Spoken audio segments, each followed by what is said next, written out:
So 31st question பார்க்கலாம். Put the following events in correct chronological sequence.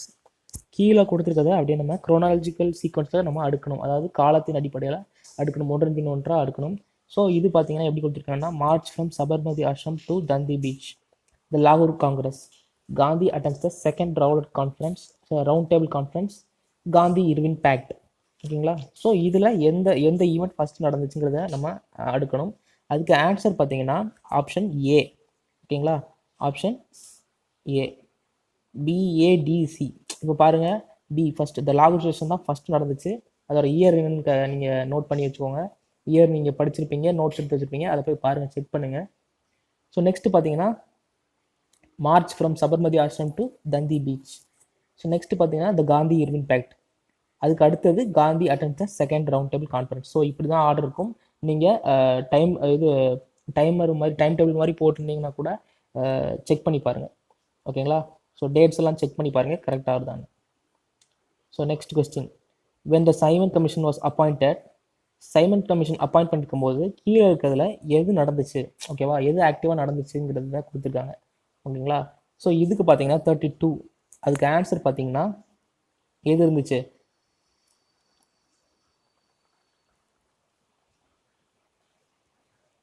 பாருங்க. Baldwin was the British secretary of state, Birkenhead was the British India minister, Irwin was the viceroy of India, Labour Party was in office in Britain. ஓகேங்களா? So இதுக்கு answer பார்த்தீங்கன்னா option C. So Irwin was the viceroy of India. So இதுதான் answer. 33, who propose the preamble before the drafting committee of the constitution. So இது polity படித்தவங்களுக்கு எல்லாத்துக்குமே தெரிஞ்சிருக்கும், முதல்ல இதுதான் படிச்சிருப்பீங்க. ரொம்ப ஈஸியான கொஸ்டின் தான். So option A, Jawaharlal Nehru. Next, what was the ultimate goal of Gandhi's salt satyagraha. இந்த கொஸ்டின் நல்லா பாருங்கள். Ultimate goal of Gandhi salt சத்தியாகிரகான்னு கொடுத்துருக்காங்க. அல்டிமேட் கோல்னா அந்த உப்பு சத்தியாகிரகத்தின் மூலமாக அவர் எதை அடைய விரும்பினாருங்கிறதுலாம் இங்கே கேட்டிருக்காங்க. ஸோ பாருங்கள், ஆப்ஷன் பாருங்கள். ஸோ இதுக்கு ஆன்சர் வந்து ஆப்ஷன் டி, பூர்ண ஸ்வராஜ். ஸோ நம்ம நாட்டிலேயே உப்பு காய்ச்சினா நமக்கு அந்நிய நாட்டுக்கு சார்ந்து இருக்க வேண்டிய சூழ்நிலை ஏற்படாதுங்கிறதுனால தான் அவர் உப்பு சத்தியாகிரகத்தை தேர்ந்தெடுத்தார். இங்கே அல்டிமேட் கோல்னு கொடுத்துருக்காரு, உச்சக்கட்ட எந்த காரணம் அதை தான் கேட்டிருக்காங்க. ஸோ அது இங்கே Purna Swaraj for India, option D. So next பார்த்தீங்கன்னா 35th, the moment that came to an abrupt end due to the Chauri Chauhan incident was. ஓகேங்களா?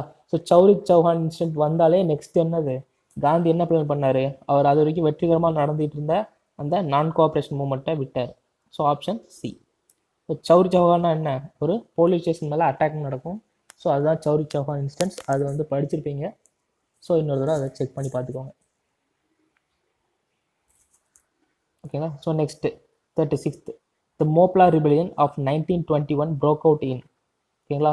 மோப்லா இன்சிடென்ட் எங்கே நடந்துச்சு, option B. Option B, Kerala.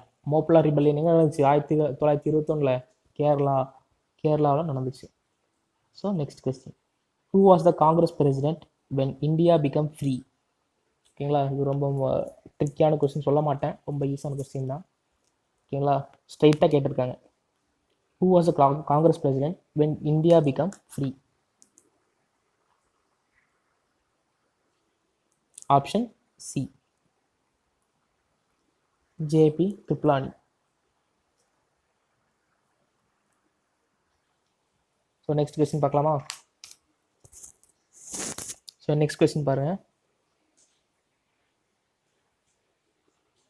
In which year did the British government announce for the first time dominion status as the goal of British policy in India?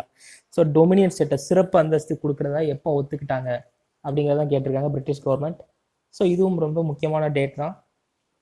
So என்னென்னு பார்த்தீங்கன்னா option B, 1929. ஓகேங்களா? So டேட்லாம் ரொம்ப க்ளோஸ்டாக இருக்கும், events ரொம்ப க்ளோஸ்டாக இருக்கும்.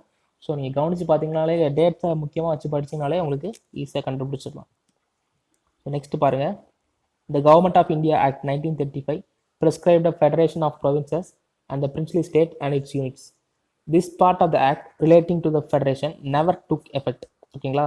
So 1930 என்ன பண்ணாங்க, government of India ஆக்டில் எல்லா ப்ரொவின்சஸ் எல்லா பிரின்சிபல் ஸ்டேட்டையும் இணைச்சு ஒரு இந்திய தேசமாக மொத்தமாக உருவாக்கணுங்கிறத அவங்க முடிவு பண்ணாங்க. பட் அது எதனால் அந்த டைமில் 1935 அது எதனால் எடுபடலைன்னு கேட்டிருக்காங்க. ஸோ எதனால் எடுபடலைன்னா option D, the ruler of Indian states never gave their consent to join the federation. நிறைய பிரின்சிபல் ஸ்டேட்ஸ், நிறைய அதாவது மன்னர்கள், தனி மன்னர்கள்லாம் இருந்தாங்கல்ல, அவங்க வந்து ஃபெடரேஷனாக ஜாயின் பண்ணுறதுக்கு, இந்தியா ஒரு ஒன்றுபட்ட நாடாக ஆக்குவதற்கு அவங்க எந்த முயற்சியும் எடுக்கல, விருப்பமும் தெரிவிக்கலை. ஸோ அதுதான் இந்த கொஸ்டினுக்கு reason. So option D. Next பார்த்தீங்கன்னா, the quit India campaign was launched by the Indian National Congress after the failure of. ஓகேங்களா? ஸோ இதுக்கு ஆன்சர் பார்த்தீங்கன்னா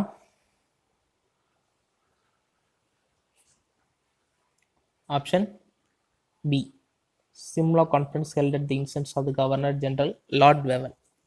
ஓகேங்களா? தி குவிட் இந்தியா மூமெண்ட் எதனால ஆரம்பிச்சாங்கன்னா, லார்ட் வேவலால் தொடங்கப்பட்ட சிம்லா கான்ஃபரன்ஸ். ஓகேங்களா? அதனால தான். ஸோ நெக்ஸ்ட் பாருங்க, the first attempt at introducing representative and popular element in the governance of India made through. So இந்தியர்களுக்கு ஒரு ரெப்ரஸன்டேஷன் கொடுக்கணுங்கிற act, government of India act சொல்லலாம், இந்தியன் கவுன்சில் ஆக்ட். ஸோ அது எப்போ கொண்டு வந்தாங்கன்னு பாருங்க, option C, Indian council act 1909. ஓகேங்களா? Indian council act 1909. So next பாருங்க, the formation of an interim government set up on September 2, 1946 was first investigated by. ஓகேங்களா? எதன் அடிப்படையில் இன்டரிம் கவர்மெண்ட்டை வந்து ஃபார்ம் பண்ணாங்க?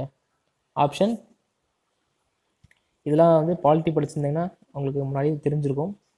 So option C, cabinet mission plan. ஓகேங்களா? Cabinet mission plan வந்ததுக்கப்புறம் தான் என்ன பண்ணாங்க, ஒரு இடைக்கால அரசை, ஒரு அரச நிறுவனம் முதல்ல நினைச்சாங்க. அதுக்கு முன்னாடி ஒரு இடைக்கால அரசை ஏற்படுத்தணும்னு நினைச்சாங்க. So option C. அதுக்கப்புறம் பாருங்க, the main leaders of the Swaraj party where.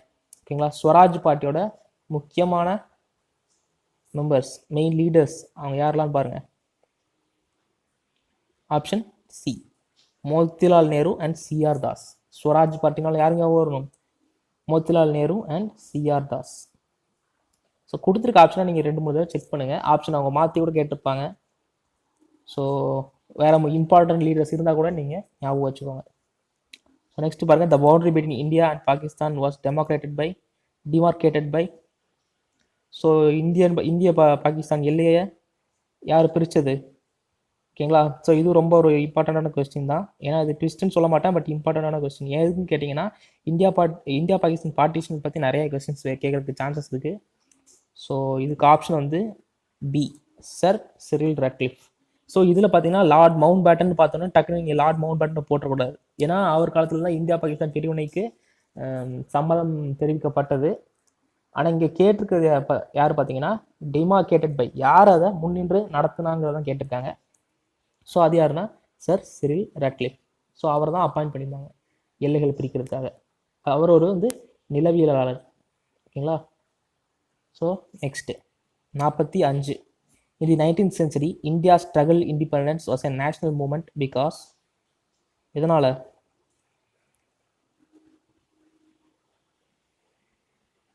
So option D, it united people from different classes and sections society who sank their mutual differences.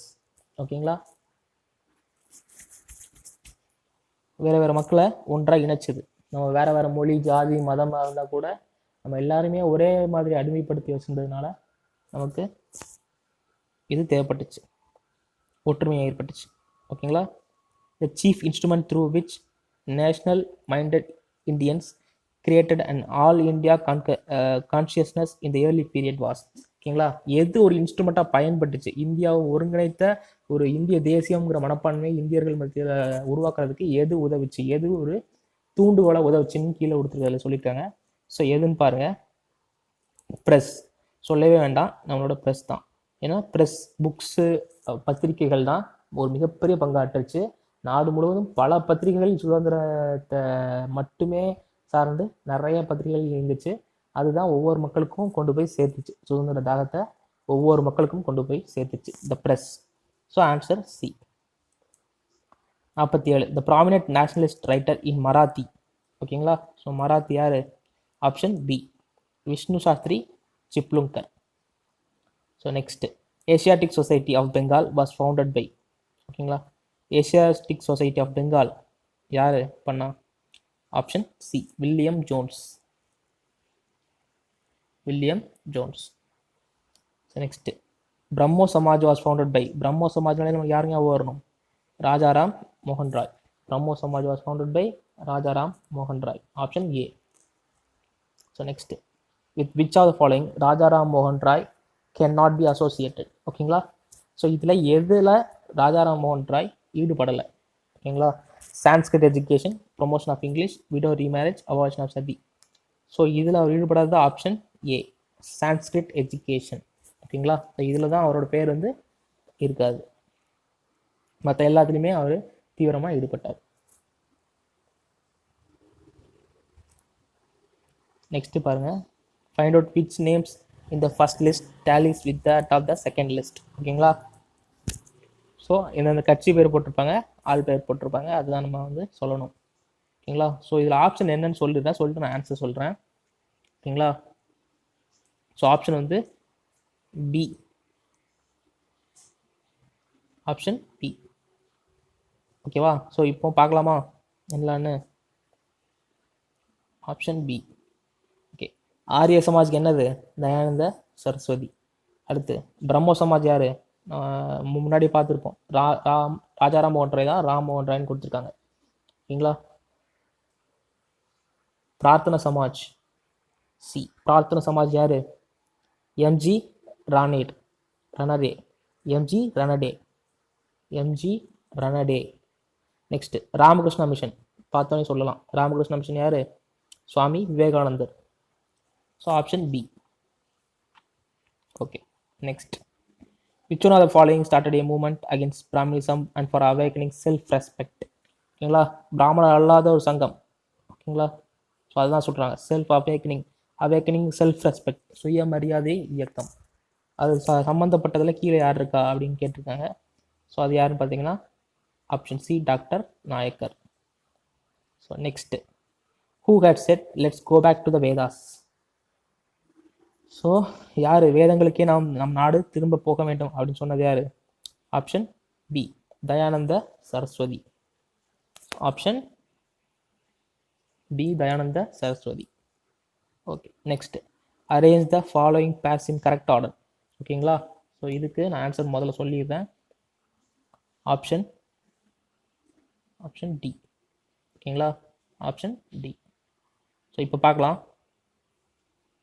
So பிரம்மோ Samaj யார்? பெங்கால். எதை சார்ந்தது? பெங்கால். அதுக்கப்புறம் வேத சமாஜ் எது? சென்னை. அடுத்து ஆரிய சமாஜ்னா north India. Prarthana Samaj Marathi area வரும், ஸோ அதனால் மும்பை. ஓகேங்களா, so option D. Next who pioneered the movement of leading to the widow remarriage act? Okay, விதவை மறுமண திட்டம் அதை யார் முன்னெடுத்து சென்றது அப்படின்னு கேட்டிருக்காங்க. ஓகேங்களா, கீழே இருக்க பேரில் யார் அதை முன்னெடுத்து சென்றதுன்னு கேட்டிருக்காங்க. Option D Ishwar Chandra Vidyasagar. Next Swami Vivekananda attended the Parliament of World Religious in 1893 to 1994 at 1894 at. So இது குழந்தை கூட சொல்லணும்னு நினைக்கிறேன். Option D Chicago. நிறைய கேள்விப்பட்டிருப்போம். Option D Chicago. ரொம்ப புகழ்பெற்ற ஒரு பேச்சு, my dear brothers and sisters அப்படி ஆரம்பிப்பார். So next 57 who among the following led the sepoys at Kanpur in 1857 uprising? ஓகேங்களா, ஸோ இதுக்கு ஆன்சர் என்ன? Option C Nana Sahib. Next arrange the following pairs in correct order. ஓகேவா, ஸோ ஃபஸ்ட் இதுக்கு option நான் சொல்லிடுறேன், answer என்னன்னு சொல்லிடுறேன். ஆன்சர் பாருங்க.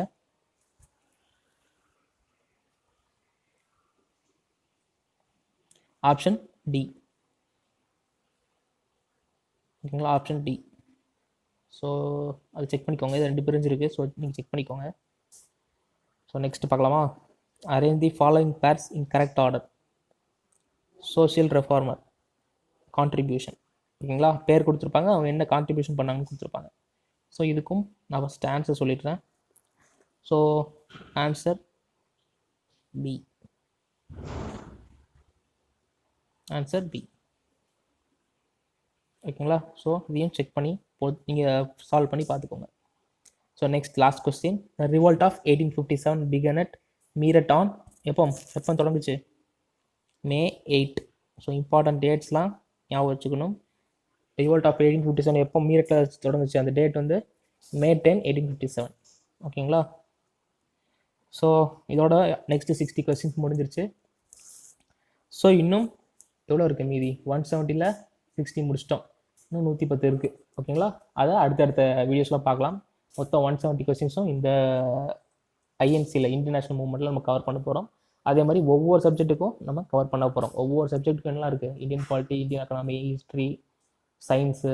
ஓகேங்களா? ஸோ எல்லா இதுவும் பார்க்க போகிறோம். ஸோ நீங்கள் ரிவிஷன் பண்ணுறதுக்கு ரொம்ப யூஸ்ஃபுல்லாக இருக்கும். ஒரு தடவை நீங்கள் இந்த வீடியோ போட்டுட்டு ரிவிஷன் கூட பார்த்துக்கலாம். ஒரு தடவை டெஸ்ட் எழுதுனா கூட பிடிஎஃப் நான் முன்னாடியே சொன்ன மாதிரி பிடிஎஃப் லிங்க் வந்து டிஸ்கிரிப்ஷனில் கொடுத்துருக்கேன். ஸோ அதை கிளிக் பண்ணி ஃபஸ்ட்டு டெஸ்ட் எழுதி பார்த்துட்டு அதுக்கப்புறம் இந்த ஆன்சரை செக் பண்ணிக்கோங்க. ஓகேவா? ஸோ சேனலுக்கு சப்ஸ்கிரைப் பண்ணிக்கோங்க. நீங்கள் பண்ணுற ஒவ்வொரு சப்ஸ்கிரிப்ஷனும் எனக்கு ரொம்ப ஹெல்ப்ஃபுல்லாக இருக்கும். ஸோ தேங்க்ஸ் ஃபார் வாட்சிங் த வீடியோ.